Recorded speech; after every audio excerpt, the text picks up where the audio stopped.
ये कहानी है पोल्का शिनोयामा की, जिसके अंदर एक दिन किसी दूसरे आदमी का सोल घुस जाता है, लेकिन वो आदमी पिछले लाइफ में बहुत ज्यादा पावरफुल और ढेर सारे सुपर पावर्स को यूज कर सकता था, और वो आदमी उन सुपर पावर्स को इस वर्ल्ड में भी यूज कर सकता है। लेकिन इस वर्ल्ड में उससे भी पावरफुल एक सुपर विलेन मौजूद होता है और एक ऑर्गेनाइजेशन भी होता है, जिन्हें अगर उसके सुपर पावर्स के बारे में पता चल जाता है तो वो लोग उसे तभी ही खत्म कर देंगे। तो क्या पोल्का अपने आइडेंटिटी को छुपाते हुए इन सारे सुपर विलेन्स का सामना कर पाएगा? एनीमे की शुरुआत में हमें पता चलता है कि इस जगह पर एक बहुत बड़ा मॉन्स्टर अटैक हो चुका है और उस मॉन्स्टर ने अपने मैजिकल स्वॉर्ड्स अटैक का यूज करके आधे से ज्यादा वॉरियर्स को यहाँ पर खत्म कर दिया है, जिसलिए यहाँ पर चर्च के सीक्रेट वेपन को लाया जाता है, जिसने अपने लाइफ में कोई भी मैच को नहीं हारा है, और उस वॉरियर को क्लेमिटी क्रशर के नाम से जाना जाता है, लेकिन इसका असली नाम है सागुरुआ एडिथ लुग्रिड। सागुरुआ यहाँ पर पहुँचने के साथ ही इस मॉन्स्टर के साथ अपना बैटल स्टार्ट कर देता है, और हमें यहाँ पर पता चलता है कि वो इस टाइम पे जिस मॉन्स्टर के साथ फाइट कर रहा है उसे इस सदी का सबसे पावरफुल मॉन्स्टर माना जाता है, जिसका नाम है कॉर्प्स गॉड। तभी कॉर्प्स गॉड अपने पावर का यूज करके यहाँ पर हजारों से भी ज्यादा स्केलेटन को स्पॉन करवा देता है, जिसके बाद सागुरुआ भी उन सारे स्केलेटन के ऊपर फ्लेम अटैक कर देता है। तभी उसकी एक पार्टनर कहने लगती है कि सुगुरुआ ने अपने लाइफ में बहुत कुछ देख कर रखा है और मुझे पता है कि वो इस मैच को कभी भी हार नहीं सकता है। और तभी हमें सुगुरुआ के पास्ट को दिखाया जाता है, जहाँ पर एक बहुत बड़ा बैटल चल रहा होता है। इस बैटल के दौरान उस गाँव के सारे लोग मारे जाते हैं, लेकिन सिर्फ सुगुरुआ इस बैटल के दौरान बच जाता है, जिसके बाद वो सारे सोल्स कहने लगते हैं कि तुम अकेले जिंदा कैसे रह सकते हो, तुम्हें भी हमारे साथ चलना चाहिए, तुम्हें भी यहाँ पर खत्म हो जाना चाहिए था। और इन सारी बातों को सुनने के बाद सुगुरुआ का दिल पत्थर का बन गया था, जिसके बाद से उसने अपना ट्रेनिंग रूथलेस तरीके से स्टार्ट कर दिया था, और कोई भी अगर उसके सामने आता था तो वो उसके सामने टिक नहीं पाता था। तभी कॉर्प्स गॉड अपने सारे पावर्स को इकट्ठा कर लेता है और उन सारे पावर्स को एक साथ मर्ज करने के बाद यहाँ पर एक ड्रैगन को समन कर लेता है। अब सुगुरुआ कहने लगता है कि तुमने यहाँ पर हजारों की तादाद में स्केलेटन वॉरियर्स को स्पॉन किया है और साथ ही में एक ड्रैगन को भी समन कर लिया है, लेकिन मुझे पता है कि एग्जैक्टली तुम्हारा यहाँ पर कितना एनर्जी खत्म हो चुका है, जिससे हमें पता चलता है कि सुगुरुआ के पास असल में एविल आइज है, और इन एविल आइज का यूज करके वो किसी भी सोल को देख सकता है, और यही वो रीजन है जिस वजह से वो पास में गुजर गए लोगों के बातों को समझ पा रहा था। जिसके बाद सुगुरुआ उस ड्रैगन के साथ अपना फाइट स्टार्ट कर देता है, और अपने पूरे स्ट्रेंथ को यूज करने के बाद उस ड्रैगन के गले को उसके बॉडी से अलग करने में कामयाब हो जाता है। लेकिन अभी भी यहाँ पर काफी सारे स्केलेटन वॉरियर्स बचे हुए हैं, जिनके साथ वो अपना बैटल स्टार्ट कर लेता है। अब उनके पार्टनर्स यहाँ पर कहने लगते हैं कि एविल आइज का यूज करके कोई भी आदमी गॉड के जितना पावरफुल हो सकता है और अपनी बाकी की पूरी जिंदगी किसी राजा की तरह बिता सकता है। लेकिन इन सब के बावजूद सुगुरुआ ने आम आदमी के लिए फाइट करना और उन्हें प्रोटेक्ट करना सही समझा, जिसके बाद सुगुरुआ कॉर्प्स गॉड के साथ अपना बैटल स्टार्ट कर लेता है, और उनके दोस्त कहने लगते हैं कि सुगुरुआ कभी भी ये बैटल हार नहीं सकता है। तभी सुगुरुआ अपने फुल स्ट्रेंथ का यूज करके उस ड्रैगन के ऊपर एक जोरदार अटैक कर देता है, जिसके बाद ये रिवील होता है कि कॉर्प्स गॉड का अपना पूरा लाइफ उसके लॉकेट के अंदर ही है, और कॉर्प्स गॉड भी एविल आइज का यूज कर सकता है। अब कॉर्प्स गॉड कहने लगता है कि तुम भी बिल्कुल मेरे जैसे ही हो, तुम्हें भी पावर उन सारे लोगों से मिला है जिन्हें तुमने पास्ट में खत्म किया है, जिसका मतलब है कि तुमने भी उन सारे लोगों को अपने फायदे के लिए ही मारा है। जिसके बाद कॉर्प्स यहाँ पर अपने गॉड मोड में पहुंच जाता है, और सुगुरुआ भी उसके ऊपर अटैक स्टार्ट कर देता है, और उसके सारे पार्टनर्स उसके ऊपर प्रोटेक्शन स्पेल का यूज कर देते हैं। लेकिन इसके अलावा भी कई सारे स्पेल्स यहाँ पर यूज हो रहे होते हैं, जिन्हें सुगुरुआ ने अपने लाइफ में कभी भी नहीं देखा था, जिस वजह से सुगुरुआ थोड़ा सा घबरा जाता है। लेकिन वो कहता है कि जब तक तुम इस दुनिया में हो मेरे लोग इस दुनिया में खुश नहीं रह सकते हैं, और उसके ऊपर अटैक कर देता है, और उन दोनों के कॉम्बाइन अटैक की वजह से यहाँ पर एक बहुत बड़ा डिजास्टर क्रिएट हो जाता है। जिसके बाद हर दूसरे इसी का स्टोरी की तरह हमारा मेन कैरेक्टर दूसरे वर्ल्ड में रीइनकार्नेट हो जाता है, और यहाँ पर हमारे मेन कैरेक्टर का नाम है पोल्का शिनोमिया, जो जापान के शिंजुकू में पहुंच चुका है। लेकिन यहाँ पर आने के बाद पोल्का को पहले कुछ समझ में नहीं आ रहा होता है। पहले तो उसके गले में बहुत बड़ा चोट लगा हुआ है, दूसरा यहाँ पर जितने भी बिल्डिंग्स होते हैं इन सारे बिल्डिंग्स को उसने अपने लाइफ में पहले कभी भी नहीं देखा था, और फाइनली उसे ये चीज समझ में नहीं आ रहा होता है कि उसका शरीर इतना छोटा कैसे हो गया है। तभी दूसरी तरफ एक आदमी पोल्का को अपने ड्रोन से देख रहा होता है, और वो आदमी इस चीज को देखकर शॉक होता है कि इतने बड़े अटैक के बाद भी पोल्का यहाँ पर जिंदा कैसे है। जिसके बाद वो असासिन को कॉल कर लेता है, जिसे पोल्का को मारने का काम दिया गया था, और उससे कहता है कि तुमने अपने काम को ठीक से कंप्लीट नहीं किया है, तो जल्दी से तुम्हें अपने काम को कंप्लीट कर लेना चाहिए। तभी पोल्का को यहाँ पर एक लड़की हंसते हुए देखने को मिलता है, जिसके बाद वो सोचने लगता है कि यहाँ के लोग कितने ज्यादा खुश है, और शायद गॉड भी यही चाहता था कि मैं यहाँ पर खुशी से रह सकूं। तभी पोल्का अपने पास्ट के बारे में सोचने लगता है, और कहता है कि मुझे पता नहीं है कि मैं अपने पास्ट वाले दुनिया में फिर से जा भी पाऊंगा या नहीं, लेकिन मैं हमेशा चाहूंगा चाहूंगा कि वो लोग जैसे भी हो कम से कम खुश रहने चाहिए। तभी पोल्का यहाँ पर एक टीवी को नोटिस कर लेता है और सोचता है कि क्या यहाँ पर किसी तरीके का इल्यूजन स्पेल का यूज किया गया है, लेकिन मैं यहाँ पर किसी भी मैजिक को सेंस नहीं कर पा रहा। तभी पोल्का को यहाँ पर कुछ पुलिसमैन पकड़ लेते हैं और कहते हैं कि क्या तुम्हारे गले पे किसी तरीके का डिजाइन बना हुआ है, क्या तुम यहाँ पर खो चुके हो या फिर तुम्हें क्या किसी तरीके की मदद की जरूरत है। पोल्का को इनका लैंग्वेज बिल्कुल भी समझ में नहीं आ रहा होता है, जिसके बाद वो इस बॉडी से उसके ब्रेन की इन्फॉर्मेशन को लेने लगता है और उसे पता चलता है कि वो अभी इस टाइम पे जापान में है और इस कैरेक्टर का नाम है पोल्का शिनोमिया। अब पोल्का यहाँ पर कुछ कहने ही जा रहा होता है, लेकिन तभी यहाँ पर क्रिस की छोटी बहन आ जाती है और कहती है कि ये पुलिस लोग बहुत ज्यादा दिमाग खाते हैं, है ना। और वो पोल्का को खींचकर यहाँ से लेकर चली जाती है, जिसके बाद वो दोनों एक सुनसान गली में पहुँच जाते हैं। तो वो लड़की कहती है कि मेरा नाम मिसाकी सिकिमिया है और मैं तुम्हें याद हूँ भी या नहीं। जिसके बाद पोल्का सोचने लगता है कि मैं इस लड़की को किस तरीके से बताऊं कि मुझे इसके बारे में कुछ भी बातें याद नहीं है। लेकिन तभी उसे इस लड़की के बारे में थोड़े बहुत मेमोरीज आने लगते हैं। लेकिन तभी मिसाकी पोल्का को उछाल कर उसे कैच कर लेती है। वेट अ सेकेंड, यहाँ पर ये सब क्या चल रहा है? मतलब एक सेकंड ही पहले यहाँ पर एक जबरदस्त बैटल चल रहा था। स्टोरी इस टाइम पे अपने मिस्ट्री के पीक पे जा चुका है, लेकिन तुम लोगों को बीच में फैन सर्विस देना है। शर्म करो शर्म। अब हमें फिर से उस ड्रोन वाले आदमी को दिखाया जाता है और वो कहने लगता है कि पोल्का एक 16 साल का आम लड़का है जिसने कोई भी गलत काम नहीं किया है और टेक्निकली हमें उसे मारना भी नहीं चाहिए, लेकिन अगर हम लोग उसे नहीं मारेंगे तो हमें अपना डील का पैसा नहीं मिलेगा।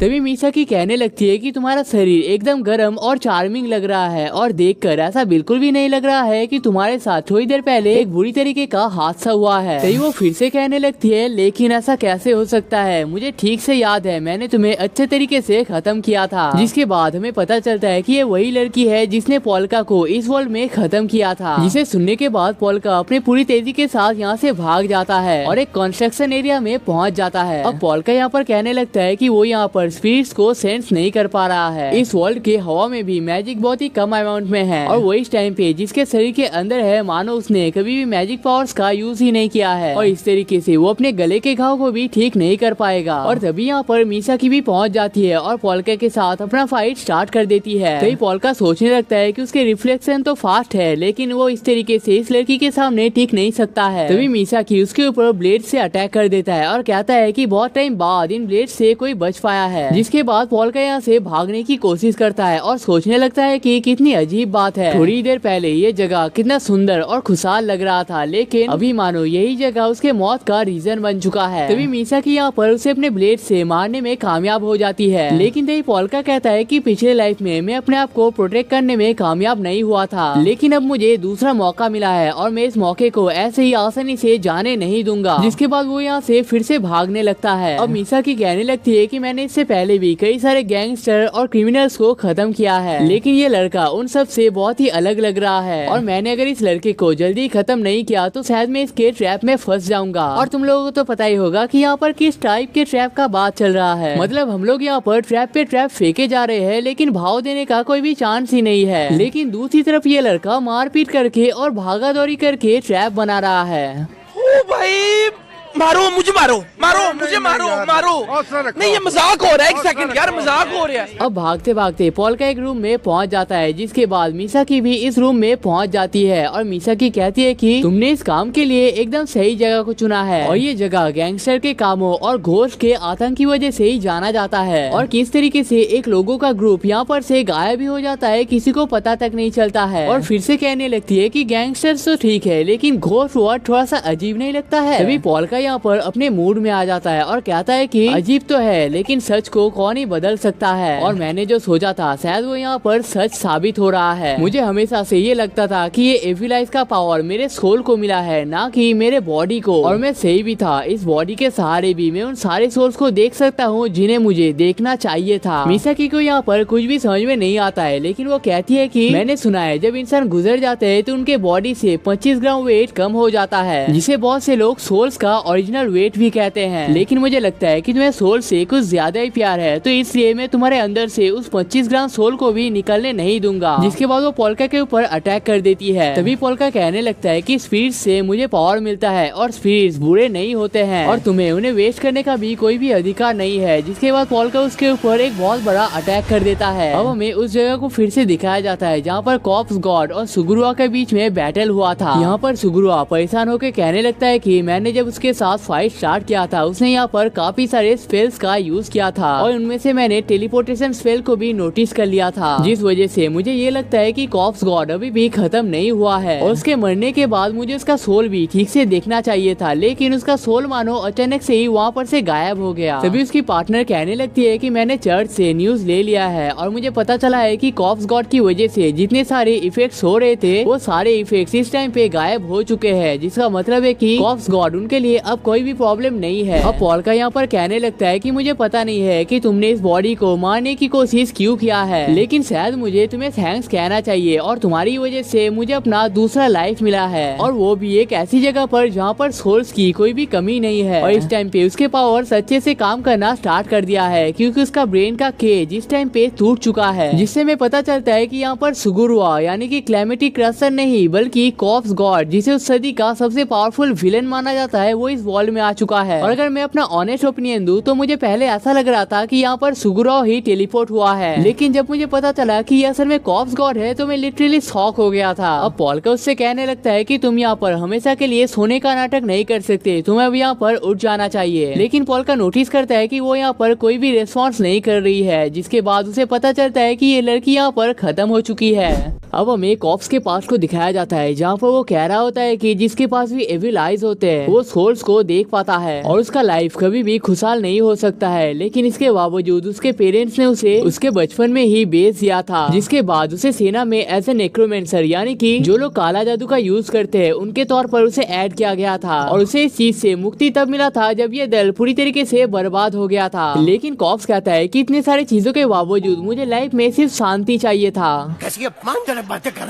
अब हमें केव के अंदर कुछ भूखे बच्चों को दिखाया जाता है और कॉर्प्स उन्हें थोड़ा सा खाना देने का डिसीजन लेता है। अब ऐसे ही करते करते एक दिन उन बच्चों को कॉर्प्स के सीक्रेट के बारे में पता चल जाता है, लेकिन उन बच्चों ने कॉर्प्स के साथ ही रहने का डिसीजन ले लिया और उसके साथ ही टाइम स्पेंड करने लगे और इसी के दौरान एक लड़की कॉर्प्स के लिए फीलिंग डेवलप करने लगती है। लेकिन आम लोगों को ये चीज बिल्कुल भी मंजूर नहीं था, एक स्केलेटन एक आम आदमी के साथ कैसे रह सकता है और उन लोगों ने इन पर अटैक करना इन लोगों के साथ रहने से ज्यादा सही समझा और इसी चीज के दौरान वो लड़की यहाँ पर मारी जाती है। अब कॉर्प्स यहाँ पर अपने आप को संभाल नहीं पाता है और एक ही अटैक से उन सारे लोगों को यहाँ पर खत्म कर देता है, लेकिन इसके बावजूद कॉर्प्स को अपने लाइफ में सिर्फ शांति चाहिए था, जिसके बाद वो अपना पूरा टाइम सिर्फ डार्क एनर्जी के बारे में पढ़ने में ही लगा देता है और उस दिन का वेट करने लगता है जब एक सच्चा वॉरियर आके उसे जिंदगी से मुक्ति देगा, क्योंकि वो इंसानों की तरह ऐसे ही नहीं मर सकता है। और फाइनली जब उस वॉरियर ने उसके ऊपर अटैक किया था उसने अपना सुप्रीम रीइंकार्नेशन टेक्निक को ऑन कर लिया था और सिर्फ इसी वजह से वो इस वर्ल्ड में रीइंकार्नेट हो सका है। अब ड्रोन वाला आदमी यहाँ पर बहुत ज्यादा फ्रस्ट्रेटेड हो चुका है क्योंकि उसने ऐसा चीज अपने लाइफ में पहले कभी भी नहीं देखा था, लेकिन तभी उसे उसकी मालिक कॉल कर लेती है और कहती है कि तुमने अपना काम अभी तक फिनिश क्यों नहीं किया है। लेकिन तभी वो आदमी उन्हें एक वीडियो भेज देता है और उन लोगों को इस वीडियो को देखने के लिए कहता है। अब हमें पोल्का के सीन को दिखाया जाता है और वो कह रहा होता है कि इतनी मेहनत करने के बाद मैं इस दुनिया में आ सका हूँ और मुझे यहाँ पर अपनी लाइफ को वेस्ट नहीं करना है। और तभी वो फिर से कहता है कि अगर इस दुनिया के लोगों को पता चला कि मैंने एक लड़की को यहाँ पर खत्म कर दिया है तो वो लोग मुझे यहाँ पर शांति से जीने नहीं देंगे, लेकिन मैंने तो इसके ऊपर कितना कमजोर अटैक किया था, ये लड़की इतनी जल्दी खत्म कैसे हो सकती है, इसके पास कोई हीलिंग या फिर रिकवरी स्पेल भी नहीं है क्या। अब हमें फिर से ड्रोन वाले आदमी को दिखाया जाता है और वो कहता है कि मेरा नाम टाकुमी कुरोया है और मैं अपने ड्रोन और नेटवर्क के सहारे अपने बिजनेसेस को रन करता हूँ और कभी कभी ज्यादा कमीशन के लिए मैं गैंगस्टरों को बॉडी छुपाने में मदद कर देता हूँ। लोग मुझे एक अच्छा आदमी मानते हैं और मैंने उनकी उम्मीदों को कायम रखा है, लेकिन मैं इस घटिया केस में कैसे फंस गया ये तो मुझे भी नहीं पता है। अब हम देखते हैं कि उनकी लीडर अटैक स्पॉट की तरफ जा रही होती है और थोड़ी देर के अंदर वो पोल्का के सामने पहुंच जाती है और इस लीडर का नाम क्लैरिसा है। क्लैरिसा आते ही टाकुमी से पूछने लगता है कि यहाँ पर 2 ड्रोन क्या कर रहे हैं। टाकुमी बताता है कि उसका सिर्फ एक ही ड्रोन है और दूसरा ड्रोन पहले ही खत्म हो चुका है, लेकिन अजीब बात यह है कि दूसरा ड्रोन बिना मोटर के चले ही उड़ रहा है। अब पोल्का कहता है कि उसे बस यहाँ पर थोड़ा सा ही टाइम लगेगा जिसके बाद वो अपने काम को फिनिश कर लेगा, लेकिन पोल्का यहाँ पर जिन टेक्निक्स का यूज कर रहा है इसे देखकर वो सब लोग बुरी तरीके से शॉक होते हैं। तभी क्लैरिसा टाकुमी से पूछने लगती है कि क्या ये काम तुम्हारा है। टाकुमी बताता है कि अगर वो इस टाइप के सीजीआई को बना पाता तो वो इस काम को नहीं कर रहा होता। अब पोल्का कहता है कि थोड़ी देर बाद आप लोगों को इसके ऊपर सिर्फ रिजोल्यूशन मैजिक को यूज करना पड़ेगा जिसके बाद ये ऑटोमेटिक ही ठीक हो जाएगा, लेकिन वो सब लोग यहाँ पर चुप ही रहते हैं क्योंकि उनमें से किसी को भी इस मैजिक के बारे में कुछ भी पता ही नहीं है। तभी पोल्का उनसे पूछने लगता है कि क्या तुम लोगों के पास हीलिंग स्पेल या फिर रीजेनरेशन का स्पेल नहीं है। वो लोग कहते हैं कि उन लोगों ने ये सारी चीजें सिर्फ गेम के अंदर ही देखा है, लेकिन पोल्का को गेम का मतलब नहीं पता होता है। तभी पोल्का उनसे पूछने लगता है कि क्या यहाँ पर स्पिरिट आर्ट या फिर मैजिक टेक्निक को सिखाया नहीं जाता है। वो लोग बताते हैं कि इस वर्ल्ड में बहुत ही कम ही लोग हैं जो अपने आप को मैजिशियन बोलते हैं, लेकिन उनमें से भी ज्यादातर लोग ढोंगी होते हैं। तभी पोल्का को रियलाइज होता है कि वो इस टाइम पे जिस वर्ल्ड में आ चुका है, इस वर्ल्ड के लोग मैजिक टेक्निक को यूज नहीं कर सकते हैं और ये उसके लिए एक बड़ा खतरा बन सकता है। तभी पोल्का यहाँ पर एक आदमी को घायल कर देता है और कहता है कि अगर तुम लोगों ने एक स्टेप भी आगे बढ़ाया तो मुझसे बुरा कोई नहीं होगा। लेकिन तभी उन्हें न्यूज मिलता है कि साकुजावा बिल्डिंग में इस टाइम पे आग लग चुका है। अब इस चीज को सुनकर वो लोग बहुत ज्यादा टेंशन में आ जाते हैं, क्योंकि याकुजावा बिल्डिंग में काफी सारे बच्चे भी रहते हैं। लेकिन क्लैरिसा कहती है कि जब तक हमारा ये काम खत्म नहीं हो जाता है हम लोग वहाँ पर नहीं जा सकते हैं। तभी वो लोग देखते हैं कि एक अजीब सा आंख उनके टैब की तरफ देख रहा है, जिसके बाद वो लोग तुरंत उसे मार देते हैं। तभी पोल्का कहता है कि यहाँ पर किस टाइप का मुसीबत आ चुका है, क्या कोई मुझे कह सकता है। क्लैरिसा कहती है कि याकुजावा बिल्डिंग एक अनऑफिशियल नर्सरी है जहाँ पर गरीब लोगों के बच्चे पढ़ने के लिए आते हैं और उनके मॉम डैड वही पर काम करते हैं। अब पोल्का उन बच्चों को बचाने का ऑफर देता है और कहता है कि मैं अपने पास के लाइफ में बहुत बार जल चुका हूँ और मुझे पता है कि जलने पर कैसा महसूस होता है और मैं ये सेम चीज बच्चों के लिए होने नहीं देना चाहता। अब क्लैरिसा उसे वहाँ पर जाने का परमिशन दे देती है, लेकिन पूरे टाइम टाकुमी को उसके ऊपर नजर रखना पड़ेगा। अब पोल्का अपने पावर का यूज करके उस बिल्डिंग की तरफ जाने लगता है जिस पावर को उसने उस रूम में कलेक्ट किया था। और टाकुमी कह रहा होता है कि जब ये मिसाकी से बच के भाग रहा था तब तो इतना तेज नहीं जा रहा था, और भाई भागेगा भी कैसे, हजारों साल पुराना कंकाल है तो क्या हुआ है, तो वो मर्द ही ना, इसलिए लड़कियों के सामने कमजोरी तो निकल ही जाती है। बात तो सही है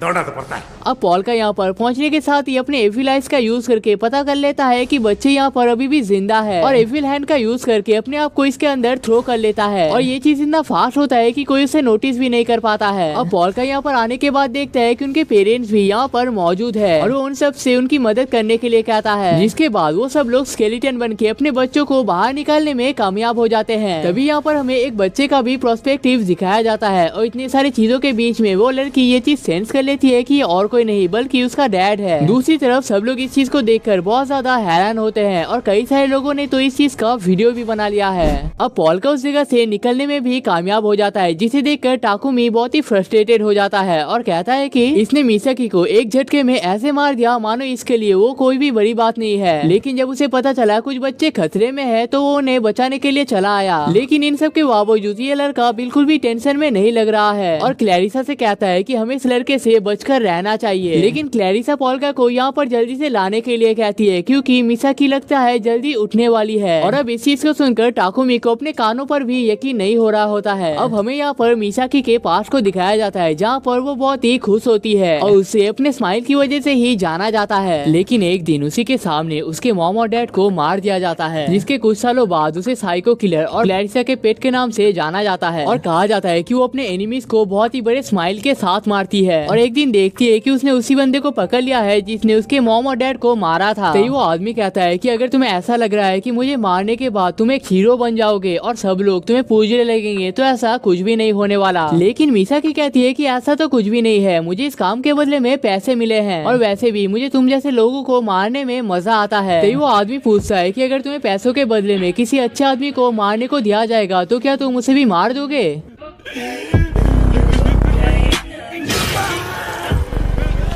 तभी मिसाकी कहती है कि मुझे इस काम को करने में कोई भी प्रॉब्लम नहीं होगा, जिसके बाद वो एक अच्छे आदमी के तौर पर पोल्का को चूज कर लेती है, और इसी वजह से वो पोल्का को मारने के लिए आया था। अब इसके बाद मिसाकी एक बैरियर के पास आ जाती है और कहती है कि मैंने बुरे आदमी को तो बहुत मारा है और एक अच्छे आदमी को भी बिना किसी प्रॉब्लम के मार दिया, जिसका मतलब है कि मैं इस टाइम पे सबसे बुरा आदमी बन चुका हूँ और मुझ जैसे लोगों को इस दुनिया में रहने की कोई भी जरूरत नहीं है। जिसके बाद मिसाकी यहाँ से जंप कर लेती है, लेकिन तभी उसे कॉल आ जाता है, जिस वजह से वो यहाँ पर रुक जाती है, और उसे पता चलता है कि जिस आदमी को उसने थोड़ी देर पहले मार के आया था वो अभी भी जिंदा है, और उसे अपने काम को फिनिश करने का ऑर्डर दिया जाता है। और आप लोगों को पता होगा कि इसी चक्कर में मिसाकी खुद ही यहाँ पर मारी जाती है। अब हमें यहाँ पर प्रेजेंट टाइम को दिखाया जाता है, जहाँ पर मिसाकी की आँख खुल जाती है और कहती है कि एक सेकंड पहले ही तो मेरे ऊपर एक बहुत ही बड़ा हमला हुआ था। पोल्का कहता है कि तुम यहाँ पर खत्म ही हो गए थे, लेकिन मैंने अपने मैजिक पावर का यूज करके तुम्हें वापस लाया है। और इस टाइम पे क्लैरिसा भी यहाँ पर मौजूद होती है, जिस वजह से वो मिसा को हक कर लेती है। लेकिन भाई स्टोरी के बीच में ऐसे मोमेंट्स को मत लाओ यार, भाई समझ के बोल रहा हूँ यार। बुरा लगता है भाई, आप लोग भी जानते हो। तभी पॉल्का कहता है कि मुझे समझ में आ चुका है, इस वर्ल्ड के लैंग्वेज में तुम्हें एक ज़ॉम्बी कहा जाता है। तभी पॉल्का कहता है कि इतने आधुनिक जमाने में भी लोगों को परेशानियों का सामना करना पड़ता है। और तभी पॉल्का पूछता है कि इस वर्ल्ड में मुझे शांति पाने के लिए क्या करना पड़ेगा। तभी क्लैरिसा कहती है कि इस वर्ल्ड में शांति पाने के लिए तुम्हें ढेर सारा पैसा कमाना पड़ेगा। ये बड़ी अच्छी बात कही आप। भाई सच कहूँ तो इन सारे लोगों में से लगता है इस लड़की के पास ही एक्चुअल दिमाग है। तभी पॉल्का कहता है कि उसे भी ये चीज पता है क्योंकि उसके वर्ल्ड में भी ये चीज लागू होता है। और तभी वो डिसाइड करता है कि क्योंकि इस वर्ल्ड में कोई भी मैजिक पावर का यूज नहीं कर सकता है, तो अपने मैजिक पावर का यूज करके इस वर्ल्ड में सबसे पावरफुल और सबसे अमीर आदमी बन जाएगा, जिस वजह से उसके लाइफ में कोई भी प्रॉब्लम नहीं आएगा। तभी क्लैरिसा उसे बताती है कि वो शिंजुकू में इंटरमीडियरी का काम करती है और अगर उसे कुछ अच्छे पैसे कमाने हैं तो उसके अंडर में काम कर सकता है। और जिन्हें इंटरमीडियरी का मतलब पता नहीं है, ये असल में वो लोग होते हैं जो दो ग्रुप्स के बीच में डील करवाते हैं। और हाँ, ये चीज मैंने अभी बस गूगल किया है। वेल इनकी बातों को टाकुमी भी सुन लेता है और कहता है कि पता नहीं कब मैं इस मैच से निकल पाऊंगा। अब हमें मिसाकी, पॉल्का और टाकुमी को दिखाया जाता है और वो तीनों मिलकर एक रूम में चिल कर रहे होते हैं। अब टाकुमी कहता है कि तुम अभी जिसके बॉडी में हो उसका कोई ना कोई फैमिली तो जरूर होगा, तो तुमने उनके बारे में क्या सोचा है। पॉल्का कहता है कि इस टाइम पे समर वेकेशन चल रहा है और मैंने अपने घर में बता दिया है कि मैं इस टाइम पे बाहर में घूमने आया हूँ और क्लैरिसा ने मुझे कुछ कार्ड देने के लिए कहा था और मैंने इनको अपने फैमिली मेंबर्स को भेज दिया है। तभी टाकुमी नोटिस करता है कि ये असल में वही कार्ड है जिसे विक्टिम के डेथ के टाइम को गुमराह करने के लिए यूज किया जाता है। तभी हम देखते हैं कि मिसाकी यहाँ पर एक वीडियो को देख रही होती है जहाँ पर पॉल्का ने उन सारे बच्चों को बचाया था और कहती है कि ये काम तो कितना ज्यादा कूल है। तभी टाकुमी कहता है कि मेरे पास एक मॉन्स्टर और एक साइको किलर है और बारातियों के तौर पर कई सारे स्केलेटन घूम रहे हैं, तो ये जगह किसी को कूल कैसे लग सकता है। अब पॉल्का कहता है कि अगर मुझे इस वर्ल्ड में शांति से रहना है तो पहले मुझे पता करना पड़ेगा कि किसने मुझे मारने का ऑर्डर दिया था और मुझे मारने से पहले मुझे उसको ही खत्म करना पड़ेगा। टाकुमी कहता है कि उससे और मिसाकी को इसके बारे में ज्यादा डिटेल में पता नहीं होता है, लेकिन अगर वो क्लैरिसा से पूछता है तो शायद वो उसे कुछ बता सकती है। पॉल्का कहता है कि उसने क्लैरिसा से इसके बारे में पहले ही पूछा है, लेकिन क्लैरिसा ने कहा है कि वो अपने क्लाइंट्स के डिटेल को इस तरीके से शेयर नहीं कर सकती है, लेकिन इसके बदले में उसने मुझे ये रूम रहने के लिए दिया है और प्रॉमिस किया है कि वो आगे से मुझे मारने का ऑर्डर नहीं लेगी। तभी टाकुमी कहता है कि ये वही लड़की है जिसने तुम्हें थोड़ी देर पहले मारने का कोशिश किया था, तो तुम्हें इसके साथ रहने में कोई भी परेशानी नहीं है। पॉल्का कहता है कि इसके साथ में रहने में मुझे क्या ही परेशानी हो सकती है और वैसे भी मैं थोड़ी ना वो हूँ जो फाइट के बीच में मारा गया था। और कहता है कि वैसे भी वो यहाँ पर खत्म ही हो गई थी और मैंने तो बस उसे रिवाइव किया है। क्या साबित करना चाहता है तू? क्या साबित करना चाहता है तू? टाकुमी पूछता है कि उसे रिवाइव करना इतना इम्पोर्टेंट क्यों था। पॉल्का बताता है कि उसे मिसाकी को बचाने का कोई भी इरादा नहीं था, लेकिन असली पॉल्का ने उसे इसे बचाने के लिए रिक्वेस्ट किया था। टाकुमी ये सोच के शौक होता है कि पॉल्का घोस्ट के साथ भी बात कर सकता है, लेकिन पॉल्का बताता है कि असली पॉल्का इस टाइम पे इसी रूम में ही है और असल में उसका जो ड्रोन खराब हो गया था, पॉल्का भी उसके अंदर है। टाकुमी पूछता है कि तुम घोस्ट और स्पिरिट्स के साथ रहते हो तो तुम्हें इन सारी चीजों से डर नहीं लगता है, लेकिन पॉल्का कहता है कि मुझे इन चीजों से डर लगने की क्या जरूरत है, बल्कि ये तो मेरे लिए खिलौनों की तरह ही है। अब टाकुमी थोड़ा सा घबरा जाता है और कहता है कि मुझे इस लड़के से थोड़ा सा सावधानी बरत कर रखना पड़ेगा। पॉल्का बताता है कि पिछले लाइफ में मैं एक बहुत बड़ा स्केलेटन हुआ करता था और सब लोग मुझे कॉप्स गॉड के नाम से जाना करते थे, लेकिन तभी वो कहता है कि हमने बहुत देर तक फालतू की बातें कर लिया है, तुम लोग बस मुझे ये बताओ कि किस तरीके से मेरे पास पैसा ही पैसा होगा।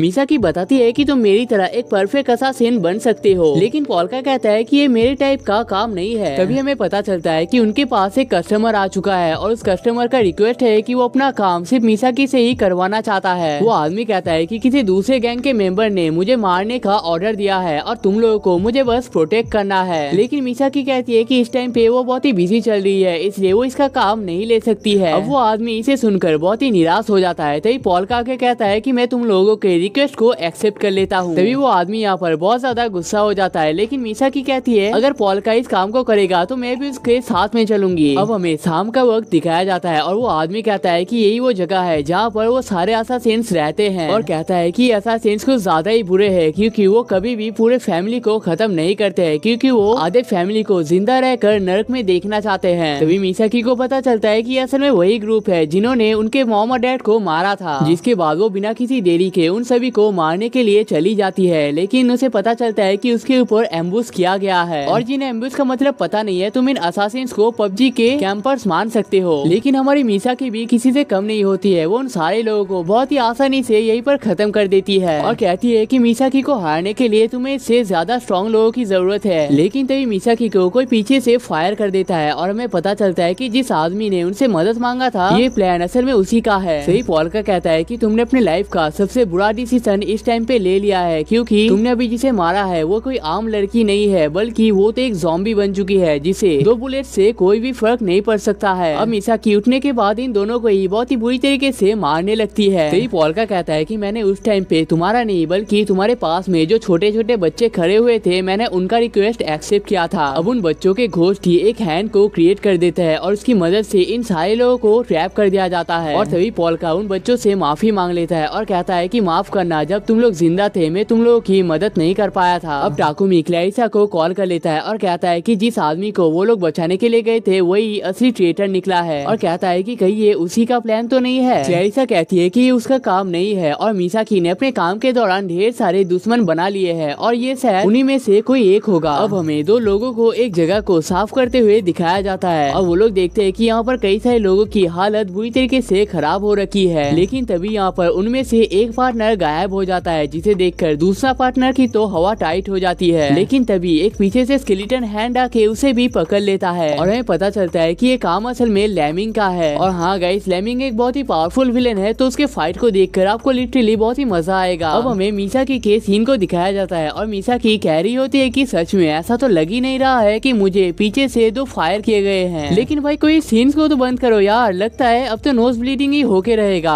मैं क्या करूं, फिर जॉब छोड़ दूं?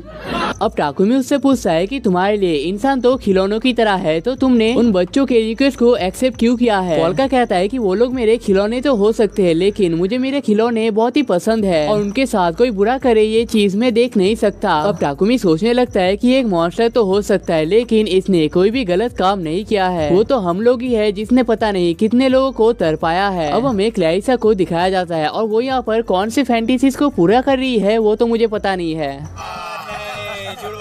लेकिन तभी क्लैरिसा को एक अजीब सा कॉल आ जाता है और उससे पूछा जाता है कि क्या तुम्हारे टीम में एक मॉन्स्टर को ऐड किया गया है। क्लैरिसा इस चीज को साफ साफ ना कर देती है और कहती है कि जिसने आज उनके टीम में ज्वाइन किया है वो तो असल में मिसाकी का छोटा भाई है और उसे छुट्टी के दौरान कुछ पैसे चाहिए थे, इसलिए वो उनके अंडर काम कर रहा है। अब पोल्का यहाँ पर उनके बुक्स को पढ़ने लगता है और उसे पता चलता है कि यहाँ पर ज्यादा सुपरनैचुरल चीजें एग्जिस्ट नहीं करते हैं, लेकिन इस वर्ल्ड में फैंटम एग्जिस्ट करता है जो कि उनके वर्ल्ड में भी पाया जाता है। अब मिसाकी फैंटम्स के बारे में सुन के एक्साइटेड हो जाती है, जिसके बाद पोल्का कहता है कि अगर उसके पास इनफ माना हो जाता है तो मिसाकी को भी फैंटम में बदल सकता है, जिसे सुनकर मिसाकी और भी ज्यादा एक्साइटेड हो जाती है। दूसरी तरफ टाकुमी कह रहा होता है कि पता नहीं मुझे इतने छोटे से लाइफ में और क्या क्या देखना पड़ेगा, लेकिन वैसे भी मेरा लाइफ बहुत ही बोरिंग हो रहा था, तो फाइनली मुझे कुछ इंटरेस्टिंग करने को तो मिला है। अब थोड़े टाइम बाद वो सब लोग एक साथ खाना स्टार्ट कर देते हैं और टाकुमी पूछता है कि मिसाकी तो इस टाइम पे जिंदा नहीं है, तो उसके बॉडी का क्या होगा? पोल्का कहता है कि उसे कुछ खास फर्क तो नहीं पड़ेगा, लेकिन वो पहले से बहुत ज्यादा पावरफुल और कम सेंसिटिव हो जाएगी। मिसाकी चाहे तो कच्चे मीट को भी खा सकता है, लेकिन अगर उसने किसी जिंदा जीव को काट लिया तो वो थोड़ी देर के लिए पैरालाइज हो सकता है। लेकिन तभी मिसाकी पोल्का को ही काट लेती है और कहती है कि ये चीज तो सच में वर्क करता है। अब मिसाकी टाकुमी से कहता है कि अगर मैंने तुम्हें अभी काट लिया तो ये इनडायरेक्ट किसकी तरह हो सकता है, तो तुम्हें इससे शायद मजा आएगा। लेकिन टाकुमी कहता है कि मैं एक इज्जतदार और उसूलों पे चलने वाला बिजनेसमैन हूँ और मैं अपने क्लाइंट के साथ कभी भी ऐसा व्यवहार नहीं कर सकता। अब हमें एक बार के सीन को दिखाया जाता है जहाँ पर एक आदमी क्लैरिसा का वेट कर रहा होता है और बारटेंडर से पूछता है कि किसी तरीके का प्रॉब्लम आ चुका है क्या। बारटेंडर बताता है कि क्लैरिसा का आजकल काम में बहुत ही प्रेशर चल रहा है, इसलिए वो आज शायद लेट ही आएगी। तभी वो आदमी कहता है कि ये स्केलेटन वाला मामला बहुत ही ज्यादा चल रहा है, लेकिन इसमें इतना इंटरेस्टिंग क्या है ये तो मुझे पता नहीं है, क्योंकि अगर मैं भी मर गया तो मैं भी तो एक स्केलेटन ही बन जाऊंगा ना। लेकिन तभी एक आदमी आके उस आदमी को यहाँ पर उठा लेता है। तभी हम देखते हैं कि एक आदमी दूसरी तरफ इनसे माफी मांग रहा होता है, क्योंकि उसके पास पे करने के लिए इनफ पैसे नहीं है। तभी एक आदमी उसे मारने के लिए जाता है, लेकिन हम देखते हैं कि वो आदमी ही यहाँ पर घायल हो जाता है और उस अकेले आदमी ने इन सारे आदमियों को मार दिया है। अब हमें उस जगह को दिखाया जाता है जहाँ पर पोल्का ने कई सारे लोगों को ट्रैप कर दिया था। फॉर्चुनेटली यहाँ पर पुलिस तो आ जाती है, लेकिन एक आदमी यहाँ पर आने के साथ ही एक मुक्का मार के इस पूरे बॉल को ही तोड़ देता है, जिसके बाद यहाँ पर स्पेशल डिवीजन के लोगों को बुलाया जाता है और वो लोग यहाँ पर आने मुस्कुराने के साथ ही कहने लगते हैं ये काम किसी आम आदमी का नहीं है, ये तो हम में से ही किसी एक का काम है। और उनका पहला ही शक लेमिंग या फिर ग्राइम रीपर के ऊपर जाता है, क्योंकि आजकल जितने भी केसेस आ रहे हैं उनमें से ज्यादातर इन दोनों का ही काम है। और हाँ, इन स्पेशल डिवीजन के लोगों में से इसका नाम है सुबाकी इवानोमे और इसका नाम है कोजाबुरो अरासे। अब हमें पोल्का के सीन को दिखाया जाता है और वो कहता है कि इस टाइम पे उसे पहले से बेटर लग रहा है। तभी टाकुमी कहता है कि हम लोग तो तुम्हारे वहाँ के लोगों जैसे नहीं दिखते हैं, तो तुम्हें यहाँ पर थोड़ा सा अजीब नहीं लगता है? पोल्का कहता है कि ऐसा तो कुछ भी नहीं है, तुम लोग तो बिल्कुल मेरे वहाँ के लोगों के जैसे ही दिखते हो, लेकिन तुम लोगों का स्टाइल थोड़ा सा अलग है। और मुझे लगता है कि यहाँ पर पोल्का मिसाकी के स्टाइल का बात कर रहा है। कुछ पूछा मैंने कुछ।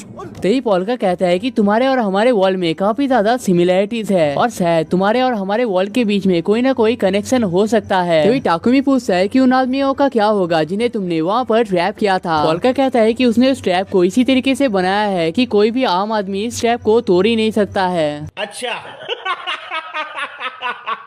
वेल गाइस, हम सभी को पता है कि ये ट्रैप ऑलरेडी टूट चुका है, लेकिन क्या आप लोग बता सकते हो कि लेमिंग और ग्राइंड रीपर में से इस ट्रैप को किसने तोड़ा है? अब हमें शिंजुकू के पुलिस स्टेशन को दिखाया जाता है, जहाँ पर एक इम्पोर्टेंट मीटिंग चल रहा होता है। सुबह की बताता है कि fire breathing bug, grime reaper और लेमिंग इस टाइम पे उसके लिए सबसे बड़ा खतरा है। और जिस जगह पे सारे लोगों को ट्रैप किया गया था वहाँ पर लेमिंग के फुटस्टेप भी पाए गए हैं। और भी यहाँ पर कई सारे लोगों के नाम बताए जाते हैं जो कि उतना इम्पोर्टेंट नहीं है, इसलिए मैंने उनके नामों को बस लिख दिया है। सुबह की कहता है कि इन सारे लोगों में से ज्यादातर लोगों को मार दिया गया है या फिर सॉलिटरी में लिया गया है। और कहता है कि हम मटेरियल कंपाइलेशन के 3rd डिवीजन का हिस्सा है और ये सारे इन्फॉर्मेशन हमारे बाहर नहीं जाना चाहिए। और कहता है कि स्केलेटन ने जिस जगह से लोगों को बचाया था उन्हें अपने सीक्रेट सोर्सेज से पता चला है कि उस जगह पे फायर ब्रीदिंग बग ने आग लगाया था, लेकिन उन्हें उस स्केलेटन के बारे में ज्यादा डिटेल्स अभी तक पता नहीं चले हैं। तभी एक आदमी पूछता है कि ये वीडियो किसी तरीके का CGI हो सकता है क्या? तभी सुबह की कहता है कि कई सारे अलग अलग लोगों ने अलग अलग एंगल से वीडियो बनाया है और अलग अलग लोकेशन से अपलोड भी किया है, तो इस वीडियो के फेक होने के चांसेस कई हद तक कम हो जाते हैं। और सुबह की कहता है कि हमें पैनिक करने का कोई भी जरूरत नहीं है, क्योंकि हमेशा इन सारे केसेस के पीछे कोई ना कोई इंसान ही होता है। और कहता है कि हमने फैंटम सॉलिटरी केस के अंदर भी देखा था कि इसके पीछे एक एफिशिएंट आदमी का ही काम था। और कहता है कि हम लोग इस केस को भी किसी न किसी तरीके से सॉल्व कर ही लेंगे, क्योंकि हर केस के पीछे हमेशा कोई ना कोई इंसान ही होता है। अब हम देखते हैं कि पोल्का एक सॉफ्ट टॉय के साथ कुछ शो कर रहा होता है और टाकुमी भी इस टाइम पे यहाँ पर मौजूद होता है। तभी पोल्का कहता है कि उसने असली पोल्का के लाइफ को इस सॉफ्ट टॉय के अंदर डाल दिया है, जिस वजह से उसे अब उसके ड्रोन की कोई भी जरूरत नहीं है। और इसे सुनकर टाकुमी बहुत ही खुश हो जाता है और कहता है कि अगर दूसरा पोल्का भी बात कर पाता तो ये उनके लिए बहुत ही बेनिफिशियल हो सकता था। पोल्का कहता है कि ये चीज तो पॉसिबल है, लेकिन उसे इसके लिए किसी जिंदा आदमी के जीप की जरूरत है, या फिर उसे जीप को बनाने के लिए काफी ज्यादा माना को वेस्ट करना पड़ेगा। तो वो कहता है कि उनके वर्ल्ड के हवा में माना का अमाउंट बहुत ज्यादा कम है, उसे आसपास कोई स्पिरिट भी नहीं मिल रहा है, जिससे वो अपने पावर को भी रीजनरेट नहीं कर पा रहा है। और कहता है कि अगर ऐसा ही चलता रहा तो मैं अपने फर्स्ट कस्टमर से मिलने से पहले ही अपने सारा माना को खो दूंगा। और वैसे भी उसे पोल्का की आत्मा को इस दुनिया में रखने के लिए बहुत सारे माना को वेस्ट करना पड़ रहा है। और कहता है कि सैडनेस, एंगर, डिफीट, रिग्रेट, ये सारे ऐसी चीजें हैं जिनसे वो सोल्स को मैजिक पावर में ट्रांसफॉर्म कर सकता है। और इसलिए जब उसे बेसमेंट में काफी सारा माना मिल गया था, उसी पावर का यूज करके उसने मिसाकी को एक पल में हरा दिया था। तभी टाकुमी बताता है कि ऐसी जगह जहाँ पर काफी सारे सोल्स रहते हैं, इन जगह को ढूंढना काफी ज्यादा मुश्किल होता है। तभी मिसाकी दूसरे पोल्का से कहता है कि तुम्हें यहाँ पर चिंता करने की कोई भी जरूरत नहीं है, क्योंकि मैं तुम्हें प्रोटेक्ट करूंगा। लेकिन पता नहीं क्यों इस टाइम पे दूसरा पोल्का पूरी तरीके से लाल हो जाता है। और गाइस, यहाँ पर दो पोल्का होने की वजह से मुझे बहुत ही कंफ्यूजन हो रहा है, इसलिए हम इस सॉफ्ट टॉय वाले पोल्का को पोल्का ही कहेंगे, और जो इस टाइम पे पोल्का के बॉडी में है उसे हम कॉप्स गॉड कहेंगे। तभी कॉप्स कहता है कि उसे इस चीज का दूसरा रास्ता भी पता है, लेकिन इसके लिए उसे माना स्टोन की जरूरत है। और माना स्टोन को इस वर्ल्ड में जेम्स स्टोन के नाम से जाना जाता है, जैसे कि हीरे, मोती, एक्सेट्रा एक्सेट्रा। और कहता है कि अगर वो एक बकेट हीरे को खरीद कर अगर उनसे सारे पावर को अब्सॉर्ब कर लेता है तो वो अपने सारे पावर को फिर से रीगेन कर सकता है। और इस चीज को सोचकर वो यहाँ पर बहुत ही खुश हो रहा होता है। लेकिन तभी टाकुमी कहता है कि